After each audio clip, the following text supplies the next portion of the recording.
ভাইজান, বলছি যদি আপনার কোনো অসুবিধা না থাকে তাহলে আমি একটু এখানটায় বসে খাবার খেতে পারি। আসলে বর্ষার ওয়েদার তো, যখন তখন বৃষ্টি নামতে পারে। আমি খাবারটা খেয়েই এখান থেকে চলে যাব। খেয়ে নাও। ঠিক আছে। वफा करके भी तन्हा रह गए दिल এ কি, বেগম জান আমাকে খালি টিফিন বক্স দিয়ে দিল।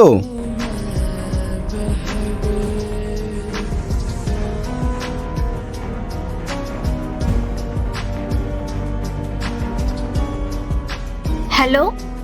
হ্যাঁ বেগম জান, আজকে তুমি আমার টিফিন বক্সে খাবার দাওনি কেন? আরে না না, আমি খালি টিফিন বক্স দেইনি। আসলে একসাথে দুটো টিফিন বক্স ছিল, একই রকমের দেখতে। তুমি মনে হয় খালি টিফিন বক্সটা নিয়ে গেছো।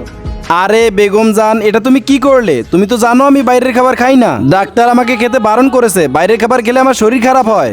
আজকের জন্য আমি ক্ষমা চাইছি। তুমি একটু ফলমূল খেয়ে কাটিয়ে দাও না।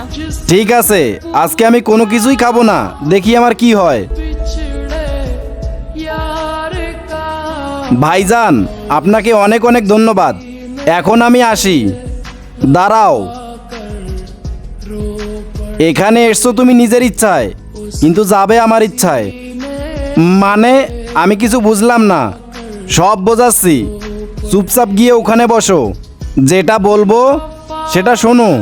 के भी तन्हा रह गए दिल के अरमान তোমার খিদে পেয়েছে? আল্লাহর নামটি দেখে যে এড়িয়ে যাবে তার মনের ইচ্ছা কখনোই পূরণ হবে না। তাই আল্লাহর এই নামটির জন্য একটি লাইক এবং সাবস্ক্রাইব করে যাও। হ্যাঁ ভাইজান, বাইরের খাবার খেতে পারবে না, শরীর খারাপ হবে, তাই তো? হ্যাঁ, এটাতে আমার বাড়ির খাবার আছে, মা রান্না করে দিয়েছে। এটা খাও, খুব ভালো। হ্যাঁ, এটা আমার খাবার ঠিকই, কিন্তু এটা আমার থেকে তোমার খুব বেশি প্রয়োজন। এটা খাও, খুব ভালো। আর এটা খেলে তোমার শরীর খারাপও হবে না। তুমি এই খাবারটা খাও, তোমার পেট ভরে যাবে। নাও।